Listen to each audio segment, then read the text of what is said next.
Good morning. This is the House Appropriations Committee. It is Wednesday, April 30th, 2025. It's 11:30 a.m. and we are continuing our conversations about federal funding on organizations, agencies and departments of the state. And we have with us Christopher Coffin-Ilstrup from the Vermont Humanities Council, and we're very glad to have you. Well, we're sorry that we have to have this conversation, but we're glad that you were able to come and talk to us about what's happening in your world. So you want to introduce yourself and tell us what's up. Sure. Yeah. Thank you for having me. I'm again Christopher Coffin-Ilstrup. I'm the executive director of Vermont Humanities. We are an organization that is actually a private nonprofit, but we exist in statute both federally and at the state. And 5 of our board members are appointed by the governor every year.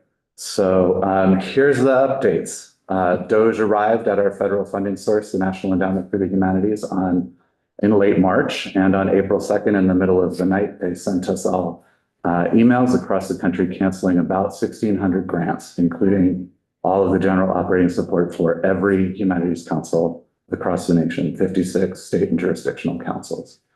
By the end of that week, most of the NEH staff, which had not been told that these emails were going out, canceling all the grants, had been put on administrative leave. And by mid-April, most of them had been fired. There is exactly 1 staff person left at the Fed-State Partnership, which is the division of NEH that supports state and jurisdictional councils. As you probably are aware, you probably heard this from many others, Congress did pass a continuing resolution on March 13th that funded the NEH at the previous year's levels all the way through the end of the fiscal year. So that funding was appropriated. That bill was signed by the president and still, as far as we're concerned, holds. And that the letters that we received from DOGE are illegal and unconstitutional. The president has chosen to impound all of that funding for the Fed-State Partnership that funds the councils, plus many other grants in Vermont and around the nation, including support for libraries and museums and small nonprofits around the state. Wait. So pause there for a second. So he signed something saying you could get the money, but he's impounded the money? And then 2 weeks later, they took it back. So, Okay. right, so I just had tasted breakfast again, thank you. You said, I mean, there's a constant rumble that this is unconstitutional, and are there lawyers filing the suits that are, I mean, I know there's been for many different areas, but this basic notion of canceling appropriations made by Congress with a stroke of a pen is illegal or unconstitutional. I'm not sure if they're Probably both. So that will take time. Mm-hmm. So is this ongoing support for this current fiscal year, or is it for fiscal year 26? That's an excellent question. So the canceled funding is for the current fiscal year, FY25. We're continuing to work with Congress as they prep for FY26. There are many friends on both sides of the aisle that want to move forward with continuing to appropriate funding for NEH in 26, and hopefully are also interested in getting back the illegally impounded funding for FY25. So this affects the council in what ways? I mean, obviously, I'm going to say something that's obvious, but it may not be obvious. Programming, staffing, Sure. rent, expenses, etc. All of the above. So our federal exposure is 42% of our budget right now. So that works out to be exactly $728,000, $523 for the rest of this fiscal year for us, which is through the end of the year.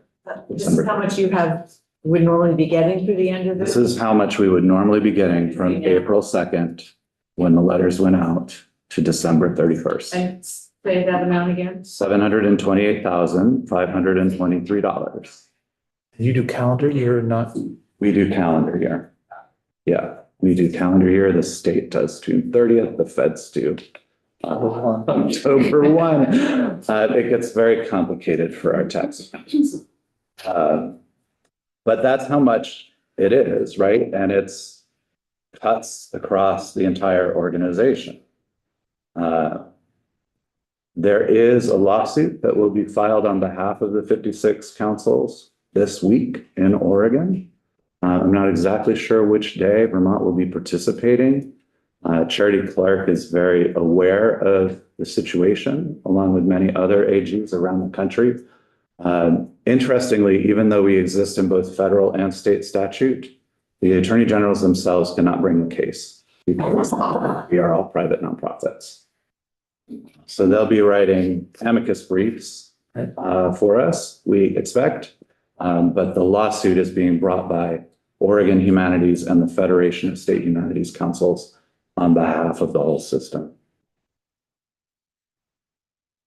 Right, and it, as you said, it does take time, so cash flow? Cash flow, great question.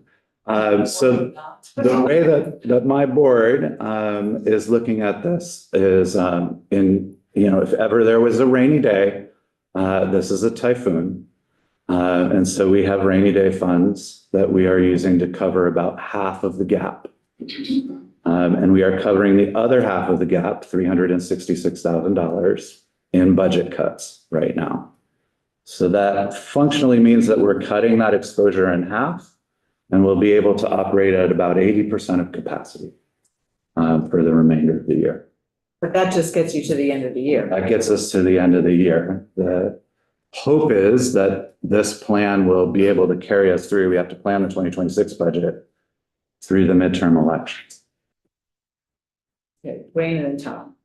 Yesterday, the Mellon Foundation was providing some grants to humanities. Are you in for any of that? Yes, absolutely. We're very grateful to the councils who worked with the Mellon Foundation to get this grant. I will say that the total federal funding for humanities councils is a very small amount. It's $65 million. The grant from Mellon Foundation is $15 million. So there's still a $50 million gap. What would you expect? We are because Mellon wants to support the whole system, each council will receive $200,000 plus an additional $50,000 if we can match it with local funding, which we do expect to be able to do. What that does is stretch out our need to use the rainy day funds and gives us a longer runway, which is Mellon's intention, is to give councils a longer runway to try and survive. Vermont is actually in a reasonably good place financially compared to many councils who might have only a couple of months worth of runway. And so Mellon's strong interest is to support the whole system, but especially the councils who might otherwise have to shut their doors. So for FY 25, how much of the total were you able to draw down before you were shut off? Yeah, about $170,000 is what we. Because it was starting January 1st, not July 1st or October 1st. Yeah. So you didn't really have very much. Yeah, our federal grant is about $75,000 a month, more or less. And we were able to get roughly the first 3 months.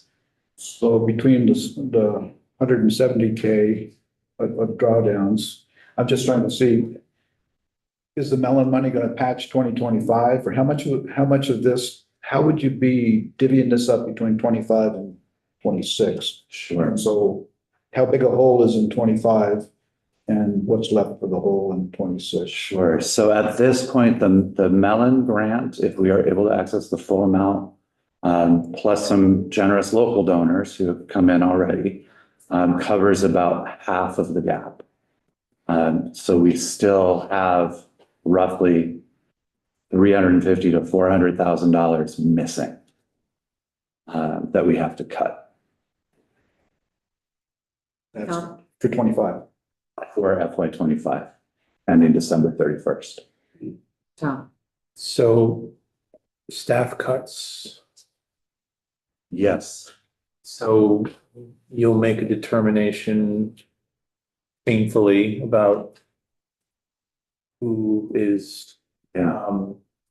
I don't know, furloughed, laid off, whatever the phrase is. They presumably would qualify for unemployment, Mhm. which is not a substitute in any stretch of the means for the work that they're doing and for how much they get paid.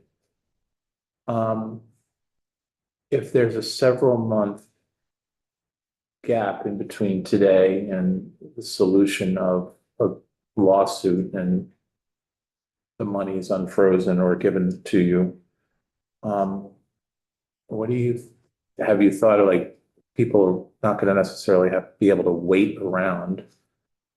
Yeah. I mean, to me, that's a huge domino we don't talk about enough, is our rifts, our loss of institutional knowledge. What kind of work planning are you doing? Sure. Yeah, we've actually already done the layoffs that we needed to do, because the sooner you do them, obviously the more money you save.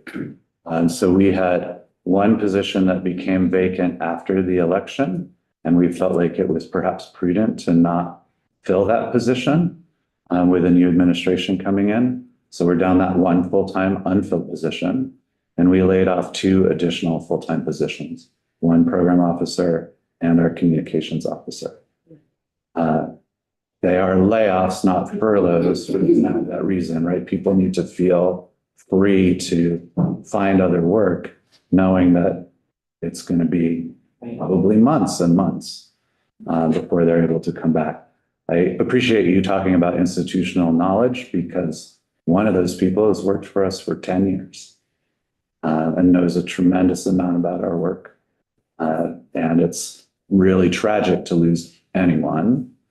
Awful, but there was no other solution. We could not get to the number we needed without looking at personnel. That's usually the case. Right. Personnel is our biggest expense. It's about half of our budget. And so it is where we had to go.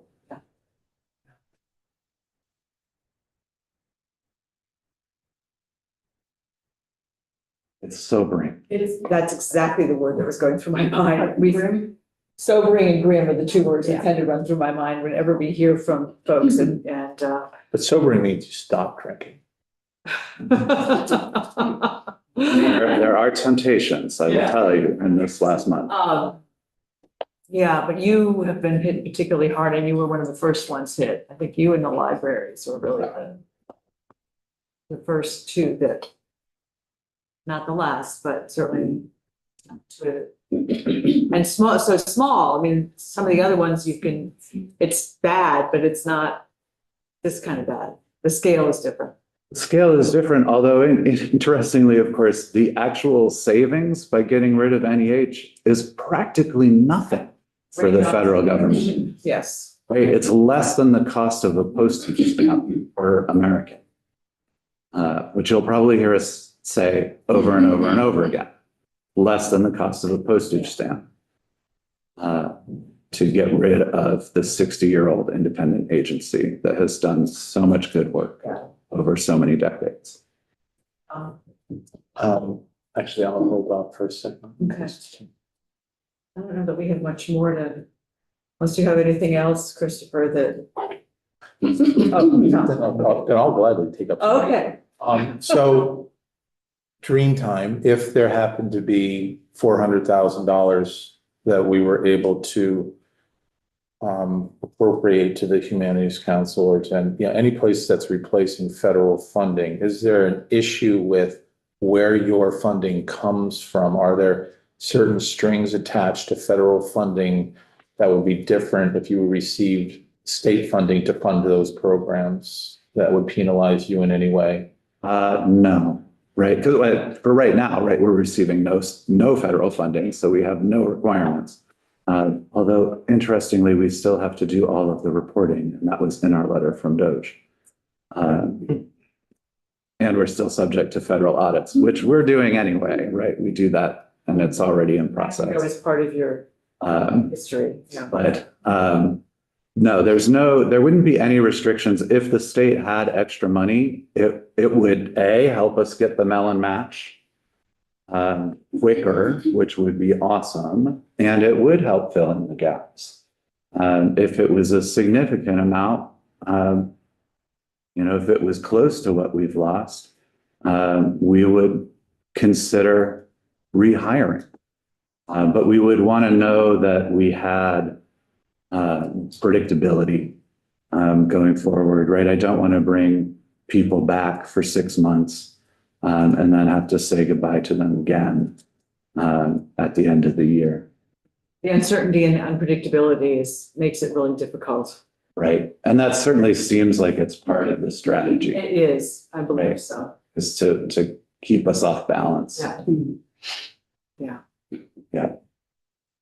But even small increases to a state appropriation will certainly help. If that's possible. I'm grateful that you've kept us in at the governor's recommendation thus far. Yeah, Or and, would be awesome. right, and of course, the things that we're hearing and, where do Vermonters get harmed the most and, what can we reasonably do is all to be determined, but some programs are pretty obvious where people are being harmed, taken away. Yeah. Yeah, it's sometimes hard to say, well, what's the harm? You've laid off 2 people. But Vermont Humanities served about 70,000 Vermonters last year. And we presented programming in all 14 counties. We trained early educators in all 14 counties. We work in the prisons, we work in hospitals, we work with veterans. And all of that is taking a haircut because of this decision, which has no basis in law or the Constitution. Well, it is a fact. So it is actual real harm to real people, I guess is the Yeah. point, right? It's beyond my 2 staff people. Sure. It's people It affects across a lot the of state and across the nation. Go ahead. So, Christopher, you have a background with the Vermont Community Foundation, and prior to this role, and you, through your current role, have a lot of relationships with donors, and I'm just wondering what you are hearing from donors, and maybe also the libraries, if there is any new news, because they came in a couple weeks ago.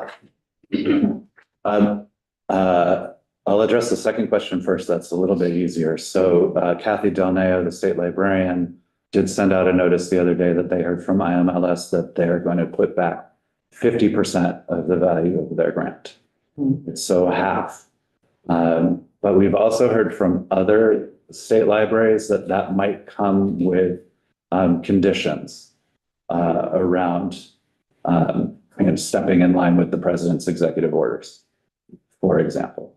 And so I think individual state libraries are going to have to make choices about where they feel like they can be in that situation. So that's that piece. On the donor side, donors are, of course, are deeply concerned, and they have said to us over and over and over again, this is a terrible situation. How can we help? And donors have given, but as we know, private philanthropy does not replace federal funding under any circumstances. And to go back to the statistic at the beginning, the Mellon Foundation is one of the biggest private foundations in the world. And they were able to make a grant of 15 million against a loss of 65 million. And so the same is generally true here. I've had donors step in and help us unpause programs, is the way we're talking about it. And really graciously, we've been able to keep our grant making budget the same because of private donors stepping in and saying, you do a great job making grants across the state. We want to make sure you can continue to do that.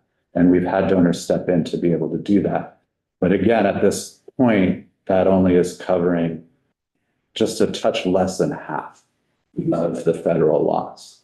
And there's a real reason why NEH and NEA exist. It's because we as a country have committed to the importance of the arts and humanities libraries and museums to a healthy democracy. And that money will not be replaced by private philanthropy. It won't. That answer the question? Yeah, I've just been hearing folks talk about how stressed their donors are in trying to even anticipate the needs and how they can be of help. And there's, only so much they can give in a given year. And,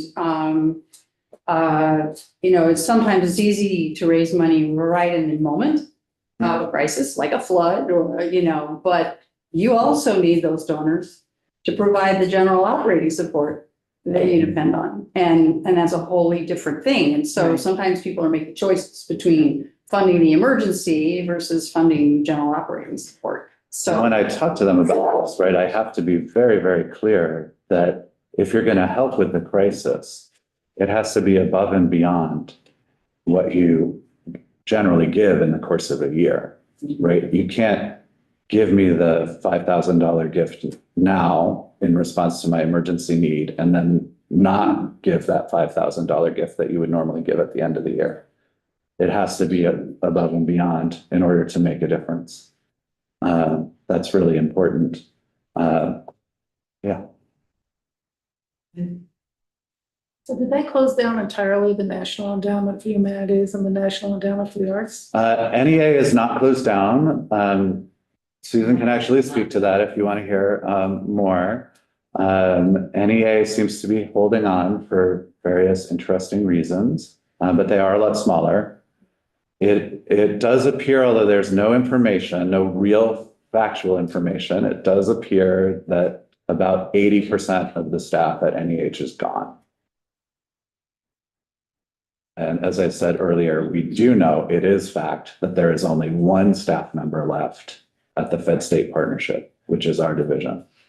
And that's a division that used to be about 20 people. And we've heard from a lot of other departments that whoever their contacts are at the federal government for whatever, whether it's human services or you name it, a lot of them are gone because those relationships are gone. They have to send emails to what they call aliases, which seems to be like info at. Mm. So you don't have a person, you don't have those contacts anymore. Yeah. And that makes things very difficult. Even if the money hasn't been clawed back, you don't get the support or the help you need. There's no one to talk to. So even if there was a process to try and appeal or get money back, Yeah. there's no one to ask. We did get an email yesterday saying that after June 1st, our remaining staff person will be gone. And our division will be under a different division with one staff person supporting it, who has no experience working with councils, right? Who works primarily with universities. That's cool. Mhm.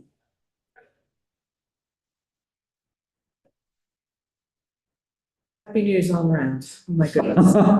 Thank you for Yeah. coming in. We appreciate it. We appreciate the work you do and the planning you're trying to do to respond to this situation that you're finding yourself in. And we'll all hope that get some certainty in our lives soon. So, Would be nice if we weren't spending quite so much. okay. And we're grateful for everybody who's trying to help, both in this room, Congress, and out in the world. Thank So you. to match the 200,000 from the melons, Match the 50. You can get 200 and there's another 50. Another 50. if you match the 200, that's the number you have to match. No, we just need to match the 50. Okay. Yeah. Thank you. All right. Thank you so much. We appreciate it. Thank you. Committee, we will come back here right after the floor, here S60 and here S80.